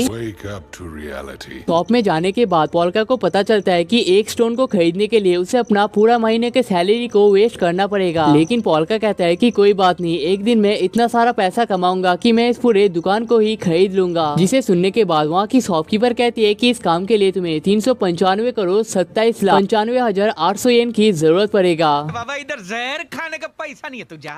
जिसके बाद वो दोनों शॉप से निकल जाते हैं और पोल्का कहते हैं कि वो स्टोन बहुत ही पावरफुल था और मुझे स्टोन का जरूरत था। तभी मिसाकी कहती है कि क्या तुम उस स्टोन को बिना खरीदे ही बाहर से अब्सॉर्ब नहीं कर सकते। पोल्का कहता है कि वो बाहर से उन स्टोन को अब्सॉर्ब तो कर सकता है, लेकिन इससे वो सारे स्टोन वहीं पर टूट जाते हैं और ये चीज उस शॉप के लिए बिल्कुल भी अच्छी बात नहीं है। जिससे हमें पता चलता है कि पोल्का कभी भी बेवजह किसी का भी नुकसान नहीं चाहता। तभी टाकुमी देखता है कि उनके सामने अरासे पहुंच चुका है और टाकुमी के कुछ कहने से पहले अरासे उसके ड्रोन को पकड़ लेता है और उन दोनों से उन्हें डराने के लिए माफी मांग लेता है और ड्रोन से कहता है कि मुझे पता है जब तुम्हारे ड्रोन के ब्लेड बंद हो जाते हैं तो तुम इसके अंदर से भी बात कर सकते हो। लेकिन टाकुमी यहाँ पर बहुत डर रहा होता है क्योंकि वो अरासे को बहुत पहले से ही जानता है और तभी वो सोचने लगता है कि अगर इसे मिसाकी और पोल्का के बारे में ज्यादा कुछ पता नहीं है तो मैं इसे गुमराह कर सकता हूँ। लेकिन तभी पोल्का कहता है कि वो ड्रोन मेरे दोस्त का है और तुम्हें उस ड्रोन के साथ ऐसा बिल्कुल नहीं करना चाहिए। तभी अरासे कहता है कि उसके जैसा गंदा नाली का खीरा तुम जैसे लोगों को शायद ब्रेन वॉश करता होगा और तुम्हें उसके साथ दोस्ती अभी के अभी तोड़ देना चाहिए। तभी पोल्का कहता है कि घटिया आदमी, ब्रेन वॉशर, गंदी नाली का खीरा, ये सारी चीजें सोसाइटी किसी आदमी को कह सकता है, लेकिन एक आदमी को किसी अपना दोस्त बनाना चाहिए, किसके साथ अपना रिलेशनशिप रखना चाहिए, ये चीज कहने का हक किसी को भी नहीं है। तभी अरासे उससे दूर चला जाता है और कहता है कि अब मुझे टाकुमी के बारे में जानने का इंटरेस्ट नहीं है, मुझे तो तुम में इंटरेस्ट आ चुका है। अब हमें क्लैरिसा के सीन को दिखाया जाता है जहाँ पर सुबह की इवानो में पहुँच चुका है और कहता है कि जब साकुजावा बिल्डिंग में आग लग गया था तुम्हारा टीम किसी रीजन के चलते बहुत ज्यादा बिजी हो गया था, लेकिन उसी टाइम पे तुम्हारा ड्रोन वहाँ पर क्या कर रहा था और अगले दिन ही एक ट्रैप में कई सारे लोगों को पाया गया था जिनमें से एक तुम्हारा आदमी भी मौजूद है और कहता है कि क्या मुझे यहाँ पर समझ लेना चाहिए इन सारे काम में तुम्हारा भी हाथ है। अब दूसरी तरफ टाकुमी कहने लगता है कि काजाबुरो अरासे शिंजुकू के सेफ्टी डिवीजन का मेंबर है, लेकिन वो कोई आम आदमी नहीं है क्योंकि जब वो एक स्ट्रीट गैंग का मेंबर हुआ करता था काजाबुरो ने अकेले ही 8 लोगों को खत्म कर दिया था। तभी अरासे कहता है कि क्या तुम्हें पता है कि टाकुमी एक बहुत बड़ा स्कैमर है और क्या तुम्हारे पेरेंट्स ने ये चीज समझाया नहीं है कि इन जैसे स्कैमर से दूर रहना चाहिए। पोल्का कहता है कि उनके पेरेंट्स ने उसे बचपन में ही बेच दिया था और उनके पेरेंट्स ने उसे कभी भी ये सब कुछ सिखाया नहीं है। अरासे को ये सारी चीजें बहुत ही इंटरेस्टिंग लगती है, जिसके बाद वो उन दोनों से उनका नाम पूछ लेता है। लेकिन टाकुमी यहाँ पर टेंशन में आ जाता है क्योंकि मिसाकी साइको किलर से नाम से बहुत ज्यादा पॉपुलर है और सबको ये भी पता है कि मिसाकी क्लैरिसा के लिए काम करती है। तभी टाकुमी अरासे को कॉल कर लेता है और कहता है कि वो दोनों असल में मेरे गेमिंग के पार्टनर्स हैं और वो दोनों क्लैरिसा के बार में काम करते हैं और इसी बीच में वो वहाँ पर कुछ ड्रोन्स को भेज भी देता है और कहता है कि क्या होगा अगर लोगों को पता चला कि तुम रास्तों में 2 बच्चों को परेशान कर रहे थे और वो भी इसलिए क्योंकि वो दोनों एक बार में काम करते हैं। तभी अरासे कहता है कि लगता है तुम पहले से बहुत ज्यादा बदल चुके हो और मिसाकी और पोल्का को कहता है कि क्या तुम्हें टाकुमी के सच्चाई के बारे में पता है। जब मैंने इसे पहली बार पकड़ा था तो डर के मारे इसने अपने जान को बचाने के लिए अपने सारे दोस्तों का नाम ऐसे ही बता दिया था और तुम्हें इन जैसे लड़कों पर कभी भी यकीन नहीं करना चाहिए। पोल्का कहता है कि टाकुमी थोड़ा सा डरपोक हो सकता है लेकिन वो तुम जैसे कायरों से तो लाख गुना अच्छा है, लेकिन वो दूसरी तरफ यहाँ से भागने का भी तरीका सोच रहा होता है। लेकिन तभी हम देखते हैं कि मिसाकी अरासे के पीछे जा चुकी है और अरासे को एक बहुत तेजी से लात मार देती है, जिसके बाद वो दोनों ही यहाँ से भागने लगते हैं। अरासे उन्हें ढूंढने की कोशिश तो करता है लेकिन ऊपर होने की वजह से वो उन्हें देख नहीं पाता है। टाकुमी उसका साथ देने के लिए शुक्रिया अदा करता है लेकिन कहता है कि अरासे जो कुछ बोल रहा था वही असली सच्चाई है और अगर मेरी जान के ऊपर कोई भी खतरा आता है तो मैं तुम्हारे सीक्रेट को भी बाहर निकाल दूंगा और इसलिए तुम्हें मेरे ऊपर ट्रस्ट करने की कोई भी जरूरत नहीं है। तभी पोल्का कहता है कि मेरे दोस्त के जान से ज्यादा कौन सा सीक्रेट हो सकता है और वैसे भी वो उसे गद्दार कैसे कह सकता है जबकि उसके मॉम और डैड ने तो उसे बचपन में ही बेच दिया था और उनके मुकाबले तो टाकुमी लाख गुना ज्यादा अच्छा है।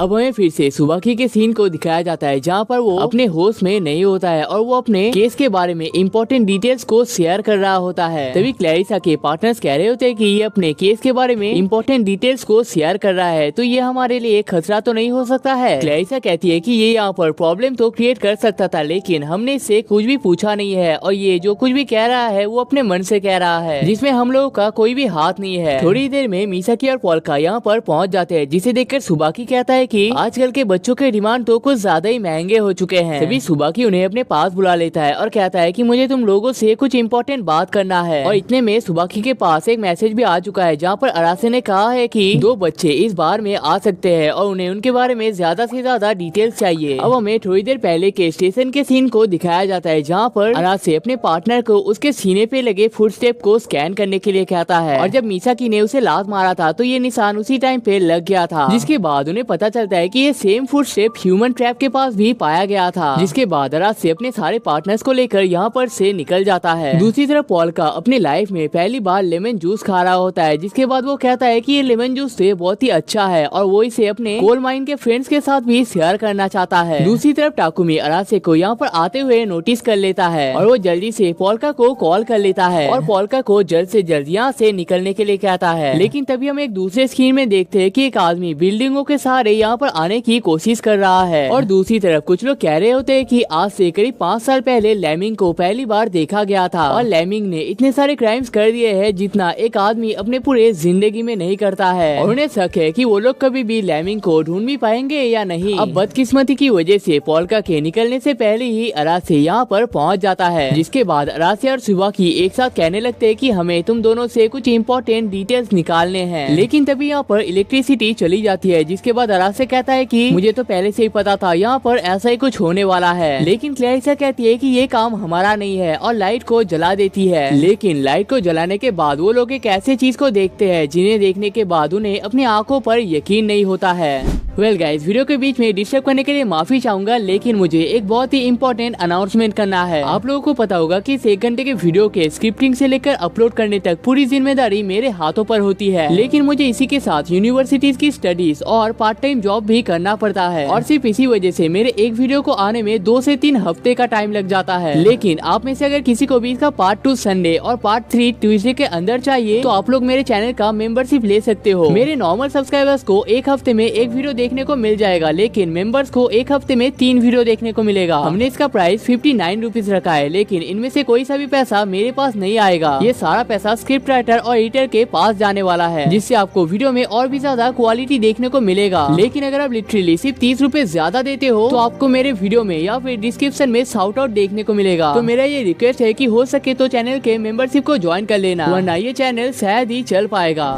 हमें पता चलता है कि यहाँ पर लेमिंग पहुँच चुका है। सब लोग लेमिंग को देखकर शॉक हो रहे होते हैं, लेकिन लेमिंग के पास में जो हजारों की तादाद में सोल्स होते हैं, इसे देखकर पोल्का शॉक होता है। अब क्लैरिसा अपने पार्टनर्स को शांत होने के लिए कहती है और कहती है कि अगर लेमिंग को हमें मारना ही होता तो पहले ही हमें मार दिया होता, इतने टाइम का वेट नहीं कर रहा होता। और सुबाकी यहाँ पर सोच रहा होता है कि अगर वो यहाँ पर चुपचाप खड़ा रहता है तो लेमिंग उसे शायद छोड़ सकता है। भाई अब मुझे पक्का पता चल चुका है इस बंदे को पन्नी के नशे के अलावा और कुछ करना ही नहीं आता। अब लेमिंग अपने फुल तेजी के साथ उन सारे लोगों को एक साथ मारने लगता है। लेकिन तभी अरासे एक बोतल को लेकर उसके पास चला जाता है और कहता है कि तुमने मुझे सीरियस ना लेकर बहुत बड़ी गलती कर दी है। अब लेमिंग फिर से भाग जाता है, लेकिन इस बार मिसाकी को लेकर भागने लगता है। अरासे उसे रोकने की कोशिश तो करता है, लेकिन इस बार भी वो उसे रोकने में कामयाब नहीं हो पाता है। अब पोल्का अपने पावर्स से उसे रोकने के लिए तो जाता है, लेकिन वो अपने पावर्स को यूज नहीं कर पाता है, क्योंकि उसे याद आता है कि यहाँ पर काफी सारे पुलिस मौजूद है और अगर उन्हें पता चल गया कि वो मैजिक पावर्स का यूज कर सकता है तो इस वर्ल्ड में शांति से नहीं रह सकता है। तभी पोल्का फिर से सोचता है कि अगर मैं मिसाकी को यहाँ से जाने दूंगा तो मैं इस वर्ल्ड में तो छोड़ो हजारों वर्ल्ड में भी शांति से नहीं रह पाऊंगा। जिसके बाद वो लेमिंग के ऊपर अटैक करना स्टार्ट कर देता है। अब इन चीजों को देखकर सुबाकी और अरासे बहुत ही शॉक होते हैं, क्योंकि उन्होंने अपनी लाइफ में ऐसी चीजों को कभी भी नहीं देखा था। तभी बीच में पोल्का मिसाकी को लेमिंग से अलग करने में कामयाब हो जाता है, जिसके बाद लेमिंग मिसाकी को फिर से पकड़ने के लिए जाता है और पोल्का अपने सारे पावर्स का यूज करके उसे रोकने की कोशिश करता है। लेकिन लेमिंग इतना फास्ट और एक्यूरेट होता है कि पोल्का के अटैक भी यहाँ पर उतने कामयाब नहीं हो पाते हैं। अब लेमिंग के मिसाकी के पास पहुँचने के बाद ही मिसाकी लेमिंग को कुछ कहने लगती है और तभी अचानक से वो लेमिंग को काट देती है। मिसाकी यहाँ पर सोच रही होती है कि जैसे उसने पोल्का को बेहोश कर दिया था, इसी तरीके से वो लेमिंग को भी बेहोश कर सकता है। लेकिन लेमिंग के हाथ में इतने सारे बैंडेजेस होने की वजह से मिसाकी उसे टच नहीं कर पाता है, जिसके बाद मिसाकी अपने फोक से उसके ऊपर अटैक कर देती है। जिसके बाद पोल्का समझ जाता है कि वही फोक है जिसमें मिसाकी का सलाइवा लगा हुआ है, लेकिन इसका अमाउंट कम होने की वजह से लेमिंग को यहाँ पर सिर्फ चक्कर आ रहे होते हैं। अब पोल्का यहाँ पर मिसाकी को शुक्रिया अदा करने लगता है और कहता है कि तुमने जो काम किया है इससे ज्यादा कुछ फर्क तो नहीं पड़ेगा, लेकिन मुझे अपने सुप्रीम आर्ट को एक्टिवेट करने का मौका मिल चुका है। और यहाँ पर एक बहुत बड़े स्केलेटन को स्पॉन कर देता है। अब हमें थोड़े टाइम बाद का सीन दिखाया जाता है जहाँ पर पोल्का मिसाकी को बचाने में कामयाब हो जाता है और टाकुमी तो इस चीज को यकीन कर ही नहीं पाता है और कहता है कि लेमिंग का नजर एक बार जिस आदमी पर पड़ जाता है वो आदमी कभी भी जिंदा नहीं बच पाता है। और शायद ऐसा पहली बार हो रहा है कि लेमिंग अपने केस में फेल हो चुका है। दूसरी तरफ हम देखते हैं कि सुबाकी और अरासे भी इस फाइट के बाद बच चुके हैं, लेकिन इन दोनों की हालत यहाँ पर बहुत ही खराब हो रखी है। और सुबाकी को तो अभी तक ये चीज समझ में नहीं आ रहा है कि कहीं वो यहाँ पर सपना तो नहीं देख रहा है। अब पोल्का मिसाकी को शुक्रिया अदा करता है और कहता है कि मुझे पता है कि तुमने लेमिंग के साथ अपना कुछ सीक्रेट शेयर किया है और इसी वजह से मुझे उसे हराने का मौका मिला है। मिसाकी कहती है कि उसने यहाँ पर कोई भी खास काम नहीं किया है, बल्कि वो तो तुम ही थे जिनने हम सबको इस जगह से प्रोटेक्ट किया है। तभी पोल्का को अपने टीचर की बातें याद आने लगती है और उनके टीचर ने उससे कहा था कि फर्क नहीं पड़ता है कि तुम किसी आदमी को कितने सालों से जानते हो, अगर तुम्हें उसे मदद करने का मन करता है तो तुम्हें तभी उसकी मदद कर देनी चाहिए, क्योंकि तुम्हें कभी भी पता नहीं होता है कि तुम्हें दूसरा मौका मिलेगा भी या नहीं। और कहती है कि मुझे पता है तुम्हें गॉड की तरफ से हजारों सालों तक जीने का मौका मिला है, लेकिन इससे फर्क नहीं पड़ता कि तुम किसी आदमी के साथ अपना रिश्ता कितने सालों तक बना पाते हो, फर्क इससे पड़ता है कि तुम्हें उस आदमी के साथ रिश्ता बनाने में मजा आना चाहिए। जिसके बाद पोल्का रियल पोल्का मिसाकी और टाकुमी से कहता है कि मुझे तुम्हारे वर्ल्ड के बारे में ज्यादा कुछ पता नहीं है, लेकिन मुझे तुम्हारे वर्ल्ड के बारे में बहुत कुछ जानना है। और कहता है कि मुझे अब उस शांति की कोई भी जरूरत नहीं है, क्योंकि मुझे अपने लाइफ को और काटना नहीं है, मुझे अपने लाइफ को तुम लोगों के साथ बिताना है। अब लेमिंग अपने बॉस के पास पहुंच जाता है और अपने बॉस को कहता है कि जिन्बा इस टाइम पे खत्म हो चुका है और जिन्हें जिन्बा याद नहीं है ये वही आदमी है जिसने मिसाकी को मारने का कोशिश किया था। लेकिन उसका बॉस कहता है कि जब तक लेमिंग सेफ है उन्हें इन सारे लोगों से कोई भी फर्क नहीं पड़ता है। तो हम लोग देखते हैं कि उसके डेस्क में एक पिक्चर पड़ा हुआ है जहाँ पर मोस्ट प्रॉब्ली ये पोल्का के फैमिली का पिक्चर है। तभी लेमिंग पोल्का की तरफ इशारा करके कहता है कि ये बंदा अभी भी जिंदा है। तभी उसका बॉस कहता है कि पोल्का तुम अभी भी जिंदा हो, लेकिन ये चीज तुमने मुझे बताया नहीं है। अब हमें पोल्का के सीन को दिखाया जाता है जहाँ पर वो अपने दोस्तों को समझा रहा होता है कि अगर उसे इस वर्ल्ड में शांति से रहना है तो उसे काफी सारे पैसों की जरूरत है और इसलिए वो यहाँ पर एक बिजनेस को स्टार्ट करना चाहता है। तो पोल्का उन्हें एक पेन दिखाता है जिसके अंदर उसने किसी आदमी का आत्मा डाला हुआ है। तो वो पेन यहाँ पर लिखता है कि मेरा नाम होसोरोगी है, 5 साल पहले मैं इस जगह पर गुजर गया था और मुझे क्लाइसा के लोगों से मिलकर बहुत ही अच्छा लगा है। तो पोल्का उन्हें समझाता है कि उसके पास एक ऐसा सुपर पावर है जिसकी मदद से वो आत्माओं को ऑब्जेक्ट के अंदर डाल सकता है और वो इसी पावर का यूज करके टैलेंटेड बंदों के आत्माओं को ऑब्जेक्ट के अंदर डाल देगा और उससे वो अच्छे से अच्छा काम करवा सकता है और इस चीज से शायद उसके पास जल्दी ही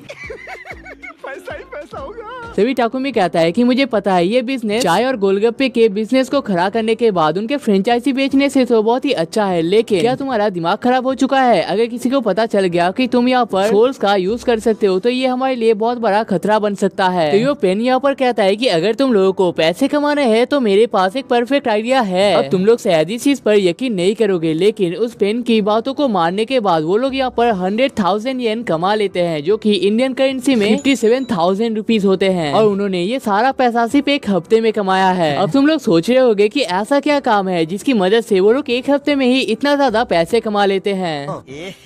रहा नहीं जाता, तड़प ही ऐसी है ना।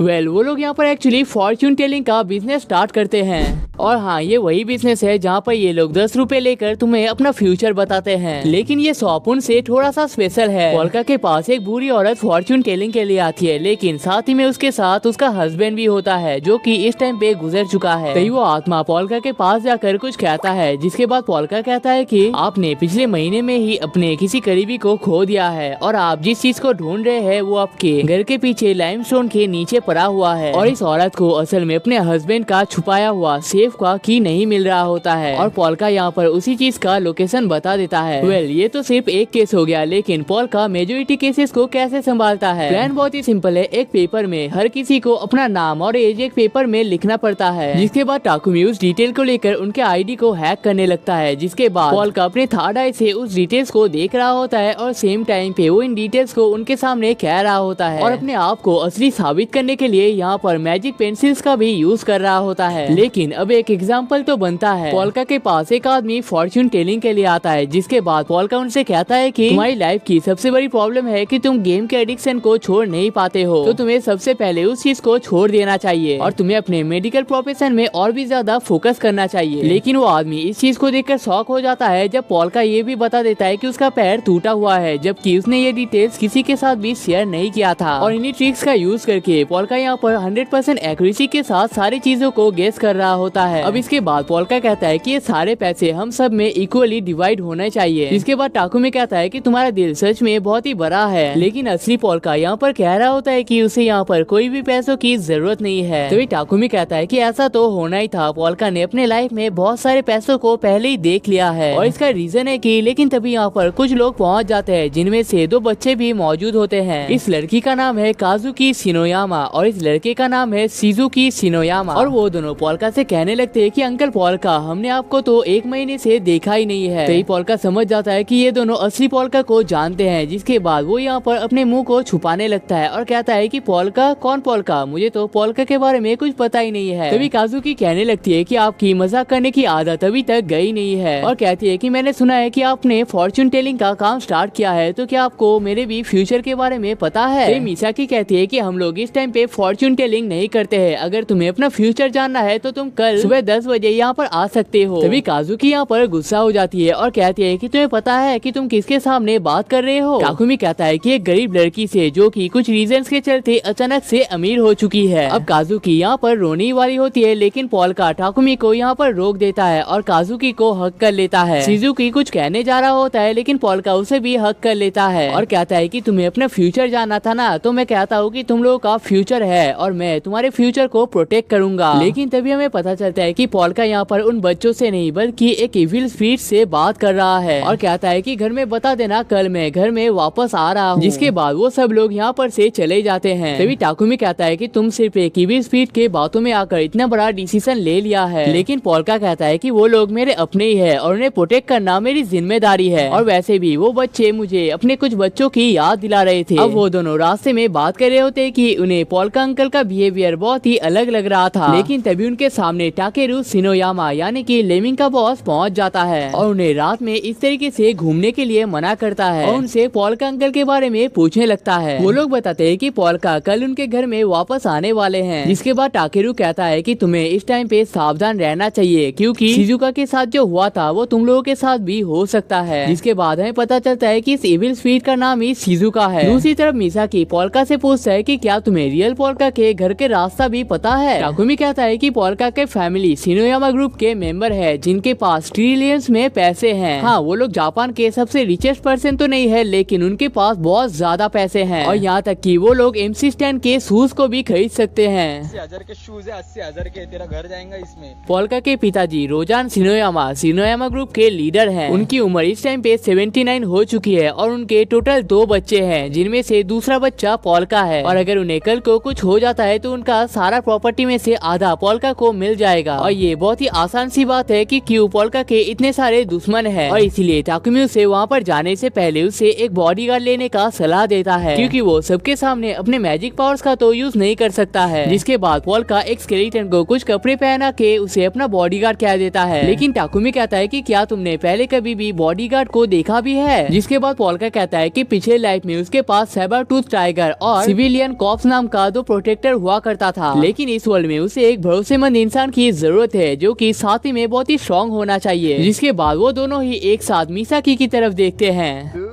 तो गया बेटे। अब हमें एक रात के सीन को दिखाया जाता है जहाँ पर एक आदमी कानो नाम की एक लड़की की पिक्चर को देख रहा होता है और कहता है कि जरूर उसे मैजिक करने का पावर तुम्ही से मिला होगा, लेकिन लगता है अब इस चीज को मुझे ही संभालना पड़ेगा।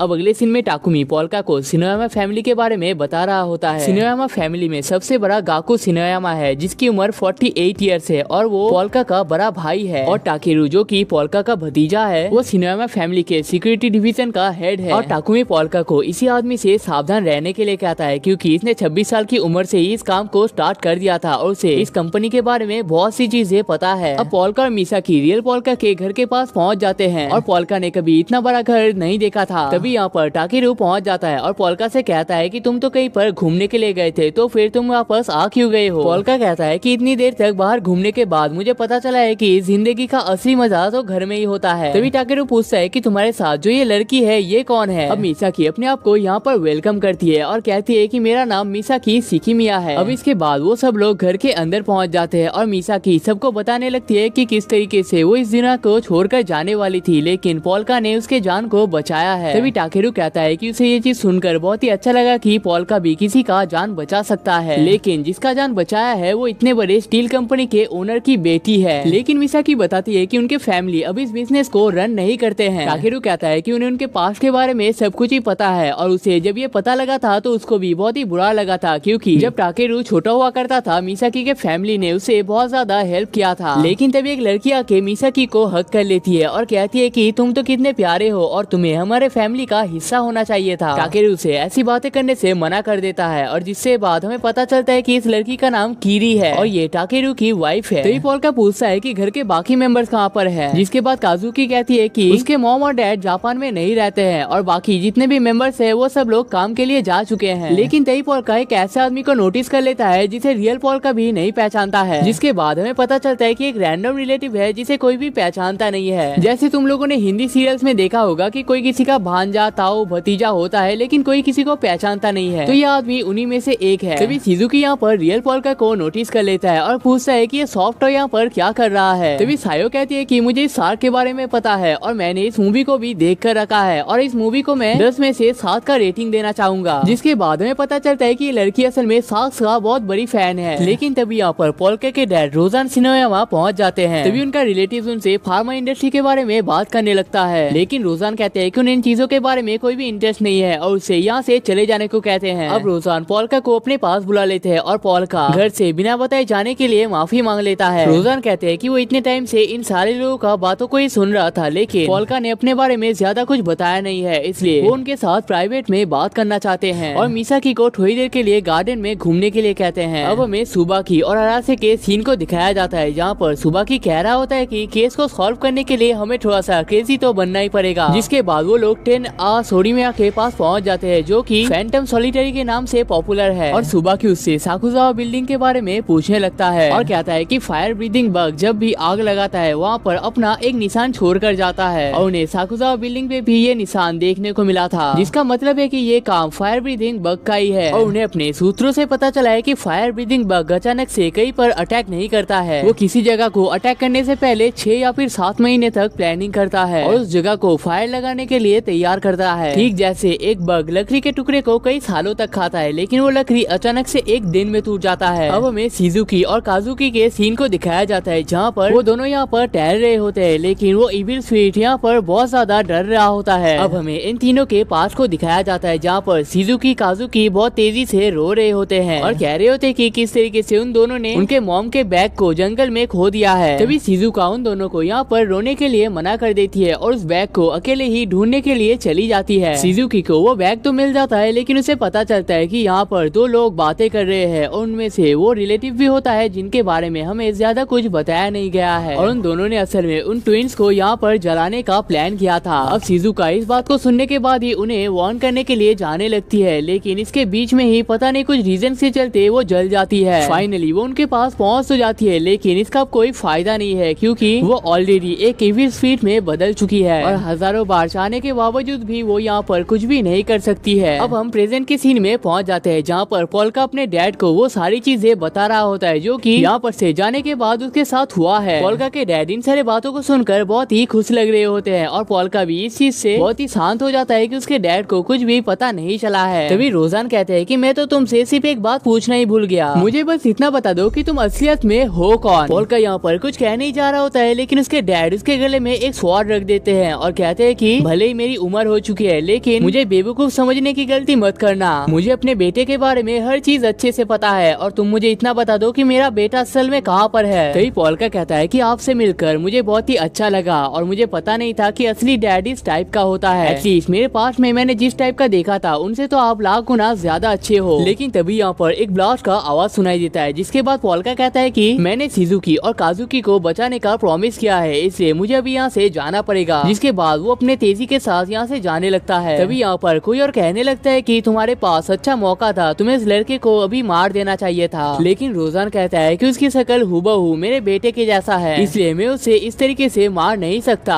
अब हमें शिजुकी और काजुकी को दिखाया जाता है और वहाँ पर एक बॉडीगार्ड पहुँच जाता है और कहता है कि घर में आग लगने की वजह से उन्हें अब यहाँ से जाना पड़ेगा। जिसके बाद वो तीनों एक बेसमेंट में पहुँच जाता है। तभी काजुकी कहती है कि ये गलत रास्ता है, मुझे पता है कि ये बेसमेंट का रास्ता है और यहाँ से बाहर नहीं जाया जा सकता। तभी वो आदमी कहने लगता है कि ऐसा कैसे हो सकता है, मैंने तुम दोनों के ऊपर जाने के रास्ते के लिए 2 सालों तक मेहनत की है। अब वो दोनों ही यहाँ पर बुरी तरीके से डरने लगते हैं। लेकिन तभी मिसाकी अपने फुल तेजी से आकर उसे एक लात मार देती है और वो आदमी बुरी तरीके से यहाँ पर गिर जाता है। जिसके बाद वो आदमी अपने मास्क को खोल देता है और हमें पता चलता है कि ये आदमी असल में फायर ब्रीदिंग बग है, जिसने साकुजावा बिल्डिंग में भी आग लगाया था। तभी मिसाकी कहती है कि कल जब तुम मेरे घर में आए थे मैंने तुम्हें पहली नजर में देख के ही पहचान लिया था, क्योंकि तुम मुझे देखकर थोड़ा बहुत घबरा रहे थे। तभी फायर ब्रीदिंग बग कहता है कि मैंने तुम्हें क्लैरिसा के बार में नोटिस किया था और मुझे पता है कि तुम साइको किलर के नाम से पॉपुलर हो। तभी मिसाकी उन 2 बच्चों को यहाँ पर से जाने के लिए कहती है और अब उन दोनों के बीच में यहाँ पर फाइट स्टार्ट हो जाता है। तभी ब्रीदिंग बग कहने लगता है कि मुझे उन बच्चों का पीछा करने का कोई भी जरूरत नहीं है, क्योंकि ये आग पूरे घर में लगने वाला है और इस आग से उन बच्चों को और तुम्हें कोई भी बचा नहीं सकता है। तभी शिजुकी और काजुकी यहाँ पर रोने लगते हैं और सोचते हैं कि शिजुका के साथ भी तो ऐसा ही कुछ हुआ था, तो उसे भी कितना ज्यादा दर्द के बीच में गुजरना पड़ा होगा, जबकि पूरी गलती उन दोनों की थी। तभी वो दोनों कहते हैं कि यहाँ पर से जाने के बाद अगर उनकी मुलाकात शिजुका से हो जाती है तो वो दोनों उससे माफी मांग लेंगे। लेकिन तभी यहाँ पर पॉल्का पहुँच जाता है और कहता है कि मैंने तुमसे पहले ही कहा था कि तुम्हें चिंता करने की कोई भी जरूरत नहीं है, क्योंकि मैं तुम्हें प्रोटेक्ट करूंगा। और वो तीनों यहाँ पर से निकलने में कामयाब हो जाते हैं। तभी पॉल्का एक लड़की के पास पहुँच जाता है और कहता है कि अब तुम्हें यहाँ पर नाटक करने की कोई भी जरूरत नहीं है और गलती भी मेरी है। कल जब तुम मेरे घर में आए थे मैं अपने भांजों के लिए बहुत ज्यादा बिजी हो गया था, इसलिए मैंने तुम्हारे पास के इन सोर्स को नोटिस ही नहीं किया था। और तभी फिर से मीसा की आंखें उसे तेजी से लात मार देती है और फायर ब्रीदिंग बग कहता है कि मैं तुम लोगों से इम्प्रेस तो हो चुका हूँ, लेकिन यहाँ पर ढेर सारा आग फैला देता है और कहता है कि मुझे पता है तुम लोगों को आग से बहुत ही प्रॉब्लम होता है, इसलिए तुम लोग मेरा कुछ भी बिगाड़ नहीं सकते। लेकिन तभी पॉल्का नोटिस करता है कि यहाँ पर एक नहीं बल्कि 2 सोल्स मौजूद है और हमें पता चलता है कि वो दूसरा सोल लैमिंग का है और वो फायर ब्रीदिंग बग को बहुत ही आसानी से हरा देता है और इस चीज को एक सीक्रेट रखने के लिए कहता है। अब टाकेरू इस जगह को छोड़कर जाने लगता है और हमें एक कार के सीन को दिखाया जाता है जहाँ पर उनका रिलेटिव मौजूद होता है। तभी उसके पास एक बाइक आके खड़ा होता है, जिसके बाद वो बाइक वाला उसके कांच को तोड़ देता है। हमें फिर से स्टेशन के सीन को दिखाया जाता है जहाँ पर सॉलिटरी कह रहा होता है कि एक बग जिसे घर को खत्म करने के लिए 1 साल लग जाते हैं, तुम लोग मजाक तो बहुत अच्छा कर लेते हो। और कहता है कि फायर ब्रीदिंग बग कोई आम आदमी नहीं है, उसने बिना मैजिक पावर के यूज किए अपने आप को सुपर ह्यूमन बना लिया है और उसे इन जैसे बिल्डिंग्स को जलाने में 1 मिनट का भी टाइम नहीं लगता है। और कहता है कि फायर ब्रीदिंग कभी भी एक मैसेज नहीं लिखता है, वो हमेशा 2 मैसेजेस लिखता है, लेकिन ये सिर्फ सीक्रेट डिपार्टमेंट्स को ही पता है। अब हम देखते हैं कि टाकेरू, लैमिंग और उस राइडर ने मिलकर उनके रिलेटिव्स को पकड़ लिया है। तभी उनका रिलेटिव्स यहाँ पर बहुत ज्यादा डर जाता है और कहता है कि ये प्लान मेरा नहीं है, मुझे तो फायर ब्रीदिंग बग ने फोर्स किया था। टाकेरू कहता है कि उसे ये चीज पहले से ही पता है, तुम्हारे जैसा बेवकूफ लड़का मेरे फैमिली की तरफ तो आंख उठाकर भी नहीं देख सकता है, लेकिन फिर भी मुझे यहाँ पर तुम्हें पनिशमेंट तो देना ही पड़ेगा। अब हम देखते हैं कि फायर ब्रीदिंग बग को एक कार से कहीं पर ले जा रहा होता है, लेकिन तभी उसके कार के ऊपर कुछ अजीब से निशान बनने लगते हैं और हमें पता चलता है कि ये फायर ब्रीदिंग का मैसेज है और कार में बैठे सारे लोग उसे फेक फायर ब्रीदिंग बग कहने लगते हैं और उनका कार यहाँ पर बहुत ही तेजी के साथ जलने लगता है। तभी हम देखते हैं कि यहाँ पर एक अजीब सी लड़की गाना गा रही होती है और उसके बाद हमारे पास ये भी क्लियर हो जाता है कि ये फेक फायर ब्रीदिंग बग है। लेकिन अब हमारे पास कई सारे सवाल आ जाते हैं कि अगर लैमिंग ने इतने सारे क्राइम्स करके रखे हैं तो उसने पॉल्का का मदद करने का डिसीजन क्यों लिया और पिछले बार वाले इंसिडेंट में वो मिसाकी को लेकर भागना क्यों चाहता था और ये मिस्टीरियस सी लड़की कौन है और अगर ये आदमी फेक फायर ब्रीदिंग बग है तो असली फायर ब्रीदिंग बग कहाँ पर है। तो ये सारी चीजें आपको इसके अगले पार्ट में देखने को मिल जाएगा, लेकिन आपको अगर उसे एडवांस में देखना है और मेरी थोड़ी बहुत मदद करना है तो आप लोग मेरे मेंबरशिप को ले सकते हो, जो कि सिर्फ और सिर्फ 59 रुपीज का है। और अगर आप सिर्फ 30 ₹20 और दे देते हो तो आपको मेरे अगले वीडियो में शाउट आउट भी मिलेगा। और अगर आपको तब तक एक और अच्छा वीडियो देखना है तो लेफ्ट वाली वीडियो पे क्लिक कर सकते हो।